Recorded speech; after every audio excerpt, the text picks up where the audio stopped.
A semana que passou foi extremamente pródiga em gestos e simbologias para a política e para a sobrevivência da humanidade. Se imaginarmos a Rio+20, vamos encontrar um desses grandes símbolos. Todos estavam ali, inclusive quase 100 chefes de estados, 170 delegações, propugnando por uma única razão: desenvolvimento sustentável, o futuro da humanidade. Contraditoriamente, os mesmos que estão defendendo tudo isso são aqueles que mais poluem, que mais degradam e que se disseram sem dinheiro para financiar o desenvolvimento sustentável. Que gesto e simbologia maior do que esse para a humanidade? Se olharmos para a política brasileira, para manter a tradição malsã, vamos encontrar um outro gesto não menos importante e não menos simbólico. Foi aquela imagem que está até hoje percorrendo o Brasil inteiro pelas redes sociais, do ex-presidente Lula cumprimentando efusivamente o ex-deputado Paulo Maluf, a quem, num passado bem recente, Lula disse cobras e lagartos e também ouviu para ser educado com você, assinante. Assim caminha a política e a humanidade. E é para discutirmos os vários ângulos dessas questões que nós estamos iniciando mais uma edição do programa Visão Política pela FGF-TV, canal Universitário 14 da NET e rede pública de televisão cearense. E temos hoje a satisfação, dentre a nossa equipe, de contarmos com as colaborações dos professores Roberto Martins Rodrigues, que nos dá o prazer, depois de umas férias aí voluntárias de um mês, de retornar aqui ao convívio. Conosco também o professor Djalma Pinto, que também já há algum tempo, em função das inúmeras palestras e outros compromissos assumidos, não nos dava o prazer da sua participação. E o professor também Rui Martinho Rodrigues. Eu sou Arnaldo Santos, peço a você assinar de apenas um minuto para um rápido intervalo e já voltamos com mais uma edição do programa Visão Política.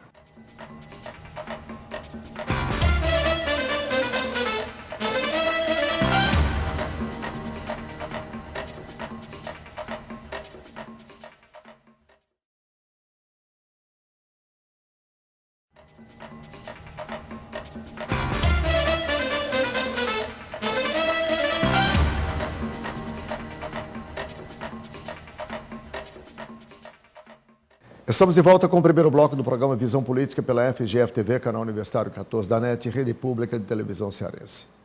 Para você, assinante que ligou agora, o programa tem hoje as participações dos professores Djalma Pinto, Rui Martinho Rodrigues e Roberto Martins Rodrigues, e eu queria começar colocando para a discussão dos senhores um dos assuntos objeto do nosso editorial de abertura, que foi essa imagem que o assinante deve ter visto inúmeras vezes pelas televisões, nas fotografias de jornais e agora pelas redes sociais.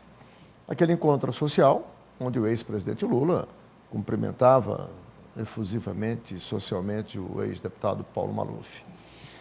Sob o ponto de vista das relações sociais, extremamente normal, não vejo nenhuma contradição nisso. Os homens, na democracia, divergem, discutem, debatem ideias, se opõem, mas civilizadamente convivem. E foi isso que eu pude observar dessa imagem. Entretanto, se olhar pelo lado estritamente político, aí sim está a grande simbologia. Afinal de contas, no passado bem recente, o ex-presidente Lula e todo o PT eram tidos como símbolo, digamos assim, da política pura, né, proba, honesta, e Paulo Maluf era o demônio, como se conhece. Hoje fica difícil se fazer uma distinção. Mas o fato é que, em troca do apoio ao candidato a prefeito pelo PT, o ex-ministro Fernando Haddad, Erundina teve que renunciar, né? E o presidente Lula convive com o deputado Paulo Maluf como se nunca tivesse acontecido nada. Professor Rui Martinho Rodrigues, eu quero buscar na história, aí, já que é nosso historiador aqui, quer dizer, uma explicação para esse fenômeno que, como eu disse, está ruborizando um certo setor da política brasileira. Eu, particularmente, não me ruborizo. E não é o primeiro, nem vai ser o último. Porque a Virtus, já me ensinava o professor Rui Martinho Rodrigues, não está na política. Você falava em história e eu me lembrava aqui da ficção. Tem um pequeno, grande livro de um autor chamado George Orwell, intitulado A Revolução dos Bichos. É uma fábula, é uma alegoria, em que numa fazenda os bichos matam o dono da fazenda e criam um regime revolucionário. E escrevem 10 mandamentos na fachada da casa, e o primeiro deles é que todos os bichos são iguais. Mas vão mudando à medida que estão exercendo o poder, e terminam botando uma vírgula e dizendo, mas alguns bichos são mais iguais do que outros.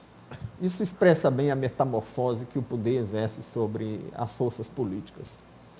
Certamente desconstruindo a retórica puramente eleitoral, as bravatas de campanha. No caso, você disse muito bem, o Paulo Maluf era demonizado.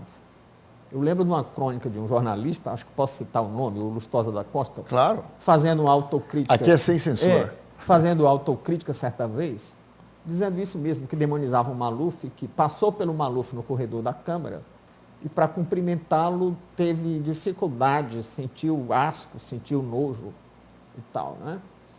Mas o Maluf não é um vilão apenas fabricado. O Maluf tem contra ele mandato de prisão da Interpol. O Maluf tem contra ele uma ação iniciada pelo Ministério Público do Reino Unido, a história das ilhas do Canal da Mancha, entre a Inglaterra e a França, que são do Reino Unido. O Maluf tem ordem de prisão nos Estados Unidos. Então, o Maluf é realmente um símbolo de vícios tradicionais da vida brasileira. E o encontro não foi um mero encontro social. O Lula foi à casa dele e foi parte do acordo que o Lula iria à casa dele ser filmado nos jardins da casa dele, né? E aí, a política não é lugar para virtuosos, eu tenho dito. E os acordos, há uma velha frase surrada que diz que acordo se faz com os diferentes, mas é preciso ver qual é a base do acordo e quais são os objetivos, né, da aliança. E aí me parece que a aliança é só o tempo na televisão. Exatamente. Estão pagando um preço muito alto por um minuto e meio. Excesso de pragmatismo. 1 minuto e meio de televisão. E aí eu então começo a pensar que não seja só isso. Começo a pensar que o ex-presidente queria defenestrar Luiz Erundina da chapa. E conseguiu. Porque me parece que, como é habitual na política, os grandes líderes não gostam de ver líderes crescendo sob sua sombra. E o Lula é mestre nisso. Ele, inclusive, expulsou virtualmente do partido o Vladimir Palmeira, quando o Vladimir tinha condição de se eleger em 98 governador do Rio de Janeiro. Ele desconstituiu a eleição, porque, segundo uma nota da imprensa, o Zé Dirceu teria soprado no ouvido dele, olha, você perde a eleição para presidente, o Palmeira ganha a eleição para governador no Rio de Janeiro, vai ser o presidenciável do partido. Também ele botou na geladeira o senador Suplicy pelo mesmo motivo. A Erundina tem vida própria. E se o Haddad vencesse, ela ia repartir com o Lula os méritos de ter eleito o Haddad. Assim não, fica o Haddad sozinho, dependendo só da sombra do Lula. Mas ela está apoiando o Haddad. Vamos ver. Ela disse claramente. Vamos ver. Que ia apoiar. Se perder é porque o candidato era pesado e se vencer o mérito é do ex-presidente. Mais ou menos o que ele fez com o atual presidente.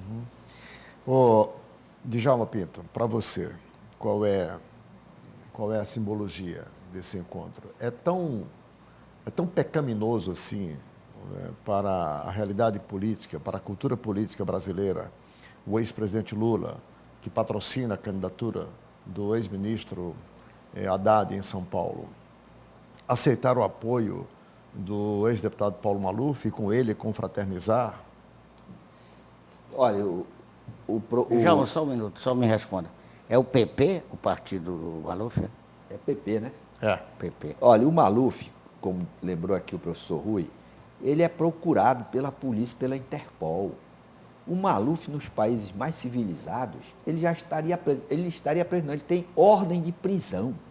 Então, o Maluf, ele é um símbolo, a simbologia da liberdade do Maluf expressa a fragilidade do nosso sistema repressivo, sobretudo em relação àqueles que aplicam incorretamente ou desviam a verba pública.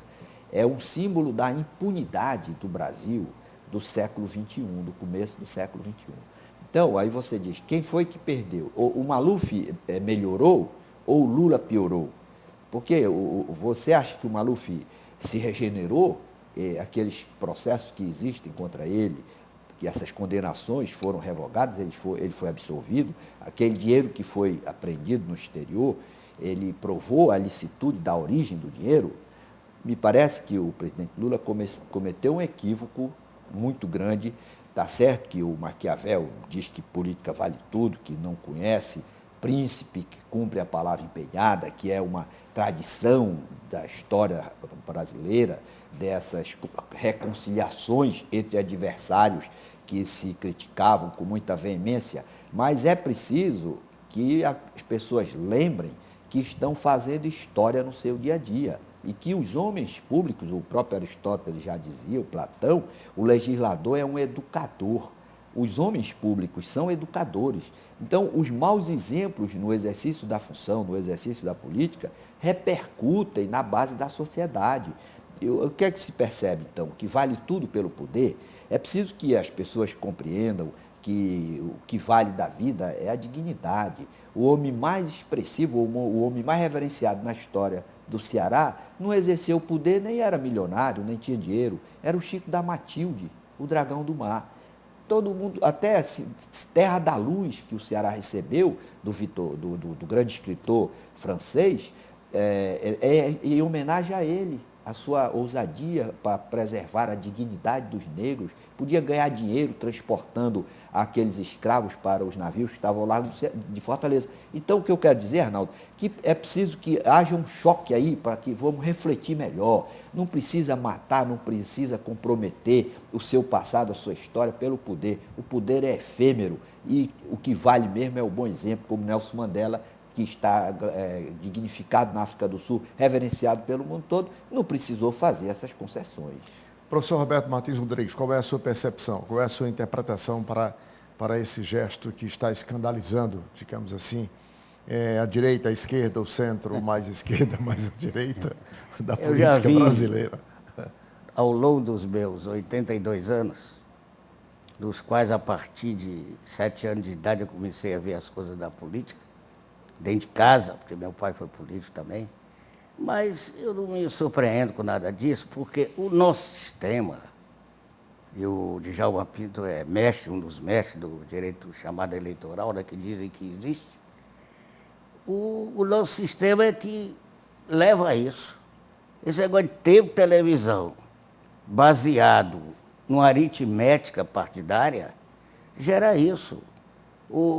Todo mundo sabe que a candidatura Haddad, que pesa o seu valor, a sua competência como ministro da Educação, o apoio que o Lula lhe dá ostensivamente, entusiasticamente, estava fraca e continua ainda engateando um pouco melhor do que isso.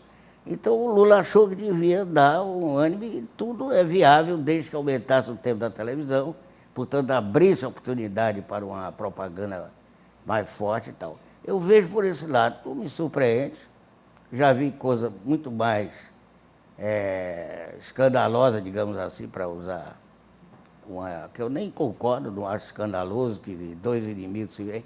Dizem, o Maluf está cheio de mandado de prisão. É verdade, mas não foi preso até agora. Nem mesmo pela Interpol, nem as autoridades brasileiras estão com algum mandado para cumprir, nada disso. E, por outro lado, as pessoas também defendem que a prisão é uma ressocialização, devia ser. Então, quem sabe se o Maluf amanhã não é São Maluf e tal. Eu acho que o Lula fez o que achava que era bom para o partido dele, para a candidatura dele. Que é esquisito? É. Como certos casais se separam e 20 anos depois estão de novo juntos. Todo mundo acha esquisito. Somente se houver alguns fatos pelo meio que justificassem a separação. Mas não estranho. E me lembro aqui do caso Ipse Piero, que foi justiçado pela mídia, pela opinião pública, e depois ficou provado que ele não tinha feito nada. Eu nunca votei no Maluf, Você não sou fã dele. Você quer dizer que acredita na inocência do Maluf ainda? Não, eu quero dizer que amanhã ele pode perfeitamente provar que ele não é culpado de nada disso. Então, o Lula foi só uma questão pragmática, de acrescentar uns minutos a mais, ou 1 minuto e tanto, na fala do PT na televisão. Infelizmente, não precisava nem haver legislação eleitoral, essa que é a verdade. O Código Penal está aí, o Código Civil, o Código de Processo. A Justiça Eleitoral é dispendiosa, exigente demais em algumas coisas e relapsa no outro. Eu Sim, penso Rui. que o problema não é nem se o Maluf é vilão ou não é vilão. Porque, afinal de contas, ele tem uma fatia do eleitorado, está na vida pública e quem está na vida pública tem que dialogar com todo mundo. O problema é um partido e um líder que diabolizou tanto alguém e se indiferencia com esse alguém hoje no mesmo barco político, significa que ou as acusações anteriores eram um teatro para aparentar virtude, segundo o mau conselho de Maquiavel, ou o teatro de ontem não era teatro, era sincero, as denúncias eram verdadeiras e a aliança de hoje é comprometedora. Pois é, mas a Erundina já declarou enfaticamente que não aceita serviço, mas apoiará integralmente a aliança. Aceita não, pediram para ela sair. Né? Sim, eu sei. Isso aí é um bastidor que eu não entro. Mas ela declarou peremptoriamente que apoiaria a candidatura e as alianças feitas pelo PT e o PSB.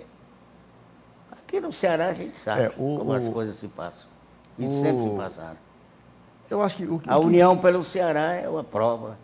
O tempo do Olavo Oliveira com o Menezes Pimentel é outra, porque havia era chato todo dia no jornal, para deprimir, para coisas terríveis contra o Menezes Pimentel. E os dois estavam no palanque logo depois.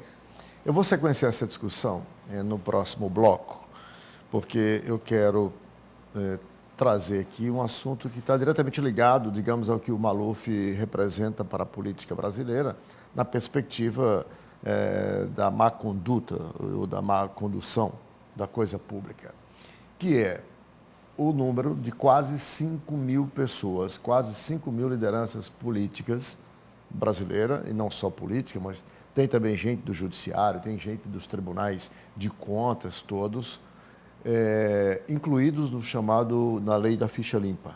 Ou seja, são quase 5 mil nomes em todo o Brasil, impedidos de disputar as próximas eleições, e do Ceará são 253 nomes. Nós vamos sequenciar essa discussão, tem tudo a ver no próximo bloco. Um instante só e a gente volta.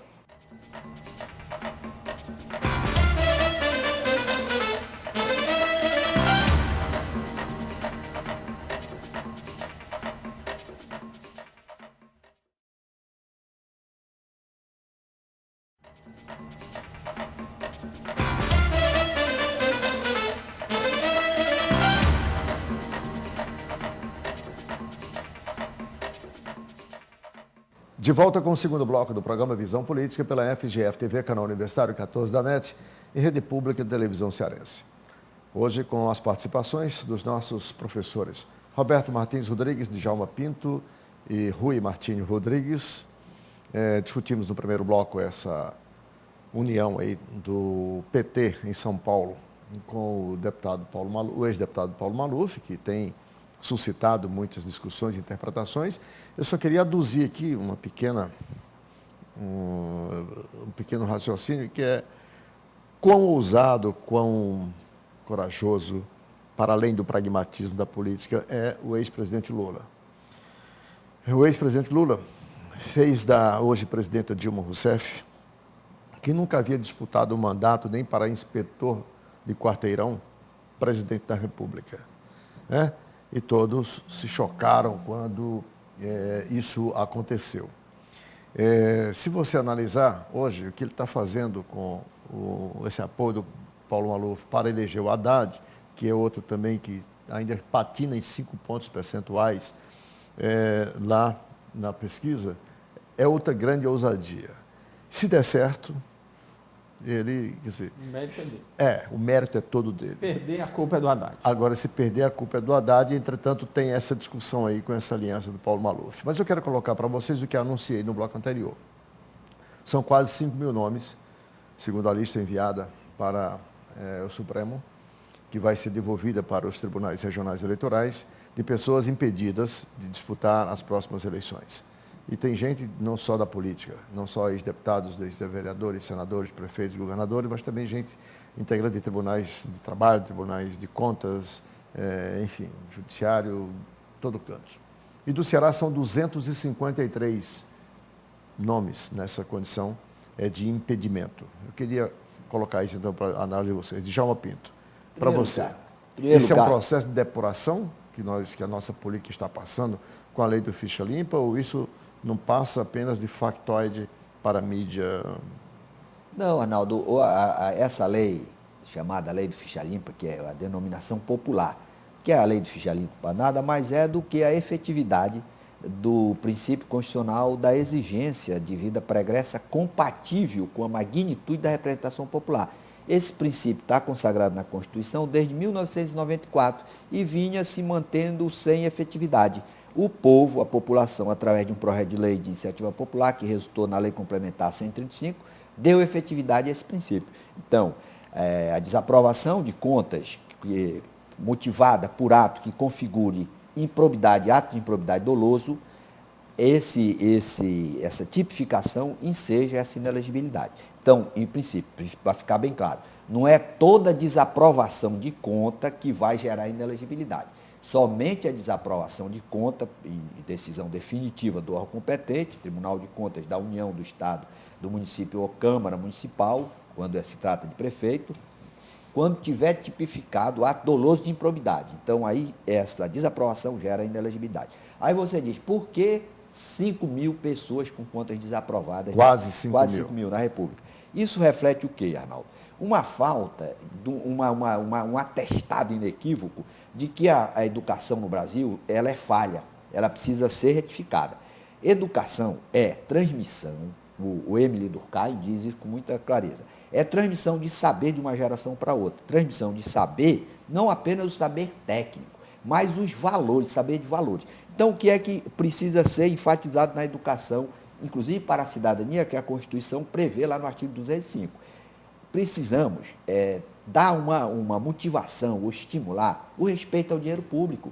Qual é a regra? O cidadão ir para o poder, em qualquer esfera, executivo, legislativo ou judiciário, para extrair proveito pessoal no exercício da função, ou seja, atuar com desvio de finalidade.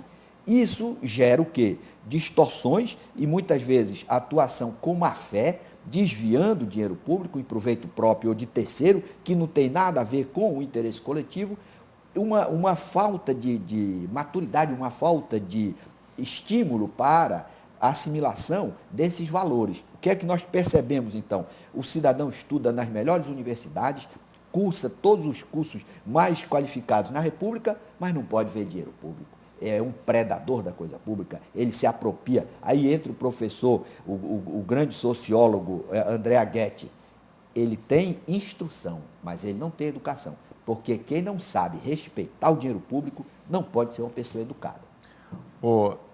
Se eu não me engano, se eu estiver errado, me corrijam, o Brasil tem 5.700 municípios, se eu não estou enganado. Né? Se você tem quase 5 mil nomes, aí vamos fazer uma conta, você tem 5 mil nomes aí impedidos, você teria aí, quer dizer, uma média de 0,8, né? Por aí, de pessoas por município. Cada município brasileiro teria quase um impedido, né, de disputar as próximas eleições. É uma estatística bastante alta, bastante significativa, porque se considerarmos, quer dizer, os padrões éticos, né, morais, de moralidade que se deve fundar uma sociedade. Né? Professor Rui, 253 nomes no estado do Ceará. Primeiro, significa que o Ceará está acima da média, né? Porque vai dar 1, mais alguma coisa. Porque só tem 184 municípios. Acima, né? da média nacional. Está quase o dobro. Agora, me parece que quem conhece a vida pública brasileira sabe que esse número está muito abaixo da realidade. Se fôssemos realmente considerar a improbidade administrativa, significa que essa malha fina que iria afastar da vida pública pessoas que não podem ver dinheiro público, como estava dizendo aqui o nosso mestre Djalma, a malha não está tão fina, porque é claro que na média brasileira nós vamos ter só 0, alguma coisa de homens públicos procedendo com improbidade. Né? E isso me parece que sinaliza que quem age de má fé adota medidas de precaução e geralmente não é alcançado por essas malhas finas. Quem acaba sendo alcançado é quem agiu de boa fé, cometeu alguma atecnia e termina se comprometendo.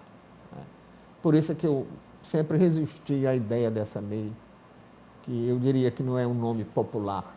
O povo não inventou esse nome, ficha limpa. Esse nome foi criado por setores que têm influência na imprensa, até para disfarçar a ideia de quebra da presunção de inocência, até para não dizer que estava chamando de maus antecedentes um cidadão, uma condição que não está ainda definida, que a justiça não deu a palavra final, né? E isso não é bem popular. E, por outro lado, isso significa que estamos restringindo as opções do eleitor, o que calha muito bem com uma tradição brasileira, que é autoritária e tem a condição de... O intelectual brasileiro é herdeiro de Platão, a ideia dos reis filósofos, que os filósofos que eram sábios é que deviam governar. É um certo desprezo pelo povo, achando que o povo não sabe eleger, não sabe escolher os seus representantes, e por isso não deve ter oportunidade de fazê-lo. Vide Pelé, né? Eu até posso concordar que o povo não saiba escolher, mas eu acho que a elite também não sabe. Né? Não, pelo contrário. A E elite errar sabe, pela cabeça só dos escolhe outros... o que interessa a ela. Errar pela cabeça dos outros não é melhor do que errar pela própria cabeça. E a liberdade não é o direito de agir certo. A liberdade é o direito de errar, se for o caso, pela própria cabeça. Eu diria que a elite também não sabe não, porque as escolhas da elite não têm protegido bem os interesses da própria elite. Porque a trajetória do Brasil, o atraso do Brasil em relação a outras nações, não traz benefício para a elite econômica, financeira, política, elite nenhuma. Né? É muito melhor ser elite de uma grande economia, de uma grande nação, do que ser elite de um país de condição de desenvolvimento intermediário como é o Brasil. Roberto Martins Rodrigues, qual é a sua análise sobre esse número? Eu acho esse número extremamente preocupante. É muita gente, 253 nomes numa lista negra, vamos chamar assim, Arnaldo, impedido de disputar as próximas eleições. eu não estou muito impressionado com essa visão numérica ou estatística, o que outro nome tenha. Porque, na verdade, o grande desvio do dinheiro público, nesses casos aí, o Rui colocou muito bem, grande número de prefeitos, que é onde recai a maioria desses supostos desvios, não sabe nem como fazer a contabilidade pública. Primeiro porque ocupam os cargos técnicos pessoas ligadas ao partido que elegeu o prefeito. Os prefeitos não estão pensando no bom contador, no bom advogado, nada disso. E por outro lado, que eu acho mais importante, eu que ando muito nessa cidade, eu fico impressionado com a técnica e a improbidade da CAGES. Quem passar ao lado da Escola de Aprendiz Marinheiro, na Leste-Oeste, quando foi refeito o asfalto pela CAGES, tem ali um tobogó, subida e descida. Tobogã. Tobogão, tambogó, sei lá. Não brinco nisso há muito tempo. Né? Só faço descer agora. Mas a verdade é que essas obras públicas, geralmente de péssimo feitio, a gente fica até admirando, querendo saber se realmente esses órgãos públicos têm dinheiro, tem profissional adequado para isso. Eu fico pensando se não há uma colaboração de pessoas que nunca serão apanhados por negócio de ficha limpa, porque nunca serão candidatos. Eles são os financiadores da corrupção, são os autores das corrupções.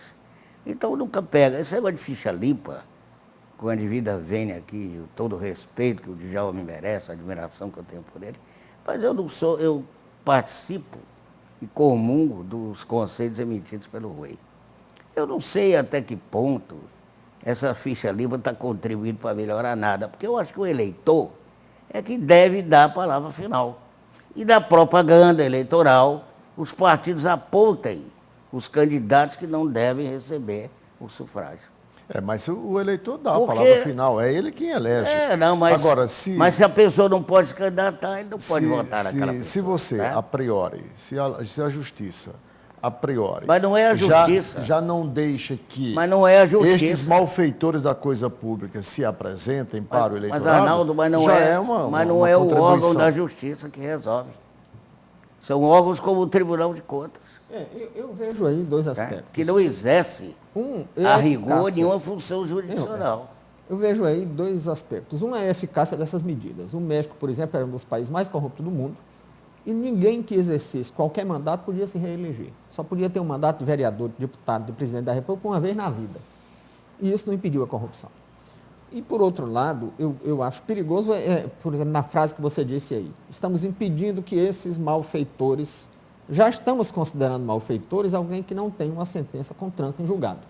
Mas Isso a eu lei, acho perigoso. mas a lei disse que, Diz, uma vez tratado, ou melhor, uma vez condenado por um colegiado, em segunda instância, então não sou eu quem está dizendo, é o que a Pois lei é a lei, é por isso que eu censuro a lei. Pois não, Djalma. Arnaldo, o detalhe é o seguinte, por exemplo, você tem um posto de gasolina. O cidadão, ele não está nem condenado pelo juiz, ele está indiciado por ter assaltado lá um supermercado. Filmou, tem lá a imagem dele. Aí ele chega, eu queria ser o gerente aqui do seu posto. Você diz, não, rapaz, você está indiciado. Ele diz, não, mas eu não estou condenado.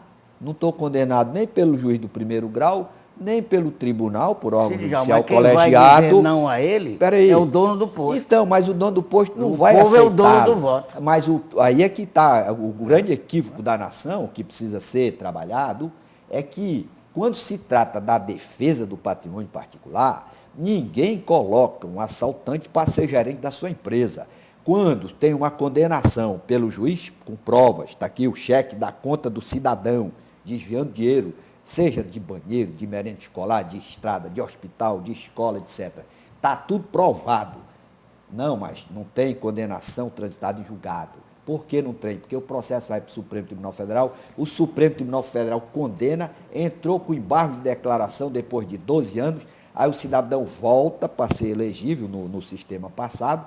Ora, se ele já tinha saqueado antes, quando ele garantiu aquela impunidade, ele vem com mais estímulo. E o pior, vai dar mau exemplo para a sociedade. Então, nós temos que reconhecer que dinheiro público é coisa sagrada. E para que nós mudemos essa cultura distorcida, por quê? Porque o que é que acontece? O cidadão disse que ia fazer o açude no seu município. Ficou com o dinheiro do açude. Não foi preso, não devolveu, está elegível. Sabe o que é que ele vai fazer, Arnaldo?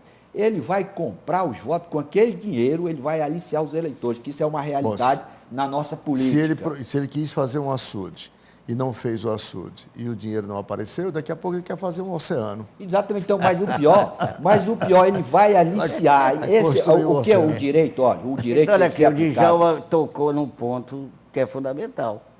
Ele disse, então ele vai eleito, vai comprar o voto, então o problema é o sistema eleitoral.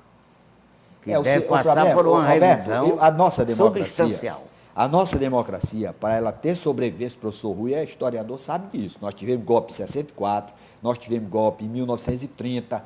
E qual é a garantia de longevidade de uma democracia? Que o cidadão desvia dinheiro público, todo mundo sabe que desviou, ele não devolve dinheiro, nem vai preso, ainda é reverenciado no grupo social. Todos os historiadores e as pessoas que têm se debruçado com esse problema da credibilidade das instituições na democracia têm expressado a sua preocupação. Nós temos que reverter esse quadro. Como se reverte isso? Primeiro, levando essa educação para a cidadania, que a mãe do professor Roberto, professora Zilda, já era uma precursora quando militava na educação no Ceará. Nós temos que estimular a educação para a cidadania no foco do respeito ao dinheiro público. E segundo, temos que aplicar efetivamente a lei.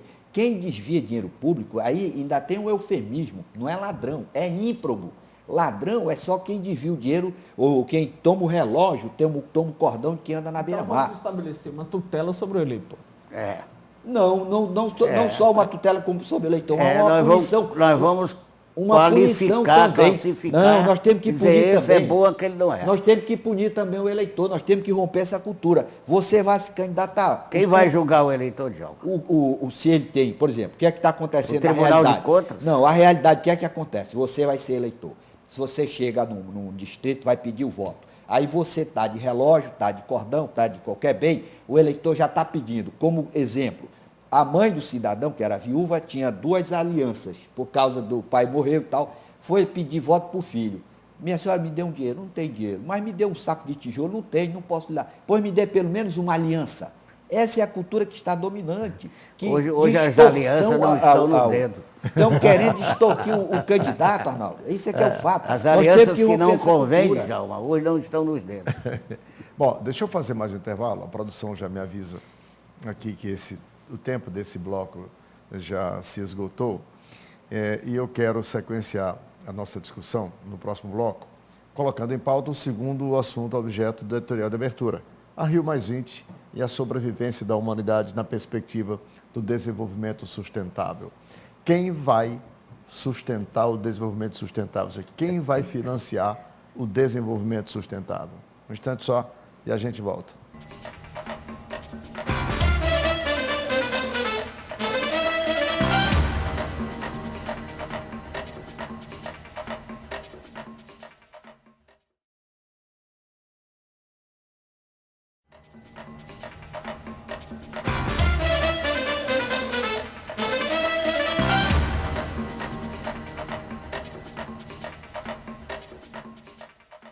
Estamos de volta com o terceiro e último bloco do programa Visão Política pela FGF-TV, canal Universitário 14 da NET e rede pública de televisão cearense. Para o assinante que ligou agora, nós temos as participações dos professores Rui Martinho Rodrigues, Djalma Pinto e Roberto Martins Rodrigues, e eu quero colocar aqui para a análise de vocês a Rio+20. Afinal de contas, este é um tema que dominou a agenda da mídia mundial, que o Brasil sediou na semana que passou, a Rio+20. Tivemos quase 100 chefes de estados aqui, reunidos no Rio de Janeiro, mais de 170 delegações, ou seja, que foram essas delegações responsáveis, portanto, pelo documento preliminar para que o chefe de Estado discutisse nos 3 últimos dias da Rio+20. E a grande discussão foi a seguinte: como continuar nos marcos do capitalismo, se desenvolvendo a economia no mundo para a humanidade de forma sustentável, ou seja, desenvolver o capitalismo sem tirar a condição de habitabilidade desse mundo, que já se chega à conclusão de que, embora haja controvérsia, de que no ritmo que vamos de destruição, de agressão ao meio ambiente, não haverá espaço nem para capitalismo e nem para a humanidade. As críticas são de toda ordem no mundo inteiro. Acho que o Brasil deveria ter ousado um pouco mais na questão da pauta aprovada, mas eu faço aqui uma observação, não cabia só ao Brasil. O Brasil colocou uma proposta que foi discutida, repito, pelos mais de 100 chefes de estados que se fizeram aqui presentes. Mas a grande discussão é, os mesmos países acusados de ser aqueles que mais agridem esse meio ambiente, que mais destroem, que mais poluem, né, pela utilização das chamadas energias fósseis, são exatamente aqueles que querem o desenvolvimento sustentável, mas negam a financiar. Martins Rodrigues, eu queria abrir com você essa discussão. Você já disse tudo no questionamento. Eu só contextualizei. Não, pois é, mas porque, olha, eu sou admirador de grande parte da cultura americana, dos Estados Unidos, mas eu acho uma coisa difícil de se fazer uma conferência desse tipo com os Estados Unidos levando todo mundo na gozação. Quer dizer, ele quer o desenvolvimento sustentável desde que ele não entre com nenhum questão. A mesma coisa os outros países considerados grandes, como a Alemanha, a própria França, né? Se a gente vê aí... A União Europeia, de um modo geral, se opôs a... Pois é, mas por isso quê? em função da crise. Porque ela está vivendo uma crise terrível, né? E não está sabendo sair disso. Então, eu, sinceramente, não acredito. Até porque eu também acho que há muito exagero, muita radicalização da parte dos chamados ambientalistas. Tá? Ecochatos. Ecochato, porque você não chega a um ponto que você também não pode manter a virgindade das coisas naturais. Alguma coisa tem que ser feita para ver o progresso, o deslocamento de um lugar para o outro, de um país para o outro, através de aviões que poluem. né? Mesmo com os jatos puros e tal. Então, é preciso que todos se conscientizem e aqueles que têm mais, deem mais. Ô, professor Rui, a grande pergunta aliás, saiu até um livro recentemente, depois de uma série de reportagens feitas pela Sônia Bride, cujo título é Lotação Esgotada, né? O globo, lotação esgotada, ou seja, que o mundo teria perdido a capacidade, né, de continuar o seu crescimento, sua densidade populacional, na perspectiva não só da preservação do habitat para tanta gente, mas também e sobretudo para a produção de alimentos para tanta gente. E produção de alimento aí compreendendo produção de água, saúde, enfim, uma série de coisas. E essa é a grande discussão, na verdade. Exageros à parte, discussões à parte, mas é possível manter a humanidade. O mundo tem condições de habitar, quer dizer, a sua população, alimentá-la, provê-la do básico e tal. Nessa perspectiva que aí está, quer dizer, por mais que discordemos das formas, mas esse é um objeto de preocupação, sem dúvida alguma. O debate central é esse, pelo menos o que é posto. Há poucos dias eu fiz um e-mail respondendo uma provocação nesse sentido e mandei uma cópia para um amigo. E ele me devolvia dizendo que as questões que eu levanto em face dos movimentos ambientalistas consideram que o movimento seja equivocado e que eu devia dar o benefício da dúvida. Se o movimento for certo, ele salva o planeta. E se ele estiver equivocado, não faz mal a ninguém. Eu acho que faz. Sabe? E acho que está equivocado. Isso me lembra a decadência da Idade Média, no final da Idade Média, a decadência da ordem feudal. O Código da Cavalaria, Código de Honra da Cavalaria Medieval, que era a arma da nobreza, era muito bonito, mas era falso. O cavaleiro medieval era um gentleman e respeitava os mais fracos e as donzelas e não sei o quê. E eles viviam estuprando as filhas dos vilões, dos moradores da gleba e tal, né? E o código estava tão desmoralizado que um genial escritor espanhol, Miguel de Cervantes, fez uma figura ficcional ridicularizando o Código da Cavalaria. O Dom Quixote de La Mancha, que montava um cavalo velho caindo aos pedaços, o pangaré. Pangaré. Que são as teorias que são as belas frases do Código de Honra da Cavalaria ou das teorias que salvam a humanidade frequentemente e que sempre se desmoralizam. Toda teoria salvacionista se desmoraliza, né? E com uma visão míope, o Dom Quixote era míope e viu um moinho de vento com as pás. Ele pensou que era um vilão com os braços abertos e uma moita, um arbusto perto, era uma donzela que o vilão ia atacar. E aí dá uma carga. Uma carga era correr com o cavalo e a lança em riste contra o moinho de vento. Nós vivemos atacando moinho de vento de boa fé ou de má fé. Aí existem as duas coisas, né? E por que eu digo que o equívoco prejudica muita gente? Porque trava o desenvolvimento. E porque dá carona a muito oportunista, né? E, sobretudo, trava o nosso desenvolvimento no Brasil. Porque o primeiro mundo já substituiu o ambiente natural e o processo civilizatório é esse, é a substituição do ambiente natural por um ambiente meio artificializado, elaborado pelo homem. Então, a Holanda era um grande pântano e virou uma coisa artificial, e é uma beleza. E o homem está aqui para quê? Pois é. Então, e nós não, nós ainda não fizemos essa transformação que os holandeses fizeram e temos que ficar aqui no meio dos sapos, no meio dos pântanos, porque não podemos tocar em nada, né? Agora, muita gente explora isso até a falta de outras bandeiras, né? Porque no século XIX tinha uma grande bandeira que ainda hoje apaixona muita gente, que era salvar os pobres, que o capitalismo ia torná-los superlativamente pobres. Isso recebeu até um nome pomposo, era a lei da pauperização. Mas isso Mas ocorreu. essa pauperização Mas isso não ocorreu. ocorreu. Olha, Os se você extremamente olhar- pobres hoje do mundo são extremamente pobres porque não é consequência disso, não? Pelo contrário. Tanto é que a Rio Mais Gente Ô, aprovou Arnaldo. que era preciso se Ô, erradicar Arnaldo, peraí. a extrema pobreza Me diga, no a mundo. mortalidade infantil, o que aconteceu com ela nos últimos 100 anos? A esperança de vida ao nascer, a escolaridade média, o analfabetismo. Me cite um indicador que tenha tido declínio sinalizando pauperização. Todos os indicadores têm melhorado e muito. E o proletariado emburguesou-se. E, por isso mesmo, não se interessou pela Revolução. Então, agora é preciso que o Dom Quixote aponte outro moinho de vento.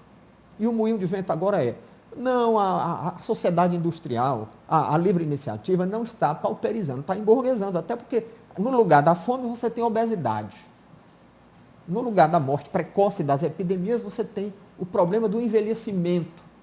Estão ressuscitando agora maltos. Quando a Índia tinha 300 milhões de habitantes, passava fome. Hoje tem 1 bilhão e 200 milhões e está muito mais bem alimentada. Então, essa coisa do alarmismo, dizer que derrubar a mata vai faltar oxigênio, 90 e tantos % do oxigênio é produzido nos oceanos pelas algas cianofíticas. Não tem nada a ver com floresta. A floresta talvez até tenha um balanço negativo, porque tem muita matéria orgânica em decomposição. Então, é preciso ter cuidado com essas conversas. Essa é uma visão que você tem, e obviamente, e é bom que tenhamos várias visões, e eu respeito agora. Rui, na década de 70, nós éramos 90 milhões em ação, até para lembrar, resgatar aqui o slogan Hoje do somos tricampeonato. 190 mais bem alimentados que 90 milhões. Hoje nós somos 190 milhões e nós temos 16 milhões aí que não tem o que comer, Mas da que extrema representa- pobreza, mas que que são re- os indigentes assim chamados. Você quer dizer que a miséria aumentou? Você tem, se você verificar na proporção que dobrou a população, você vai ver que aumentou, porque a riqueza... Quantos miseráveis tínhamos em A 1970? de memória de um resgato aqui para você, A posso proporção ver. era muito maior. A riqueza teoricamente, aumentou muito. Então, se a riqueza, teoricamente, aumentou muito, não era para ver essa pauperização. Devia não ter extremamente mas não houve pobres. pauperização. Devia ter pobres apenas. Qual né? é o indicador? É uma visão. Qual é o Djalma, indicador que sinaliza essa pauperização? Djalma, Mortalidade infantil não é. esse número de Escolaridade pessoas... não é. Vida média não é. Esse número de Peso das pessoas... pessoas não é. Esse número de pessoas na extrema pobreza, Rui, que nós somos pobres, ok.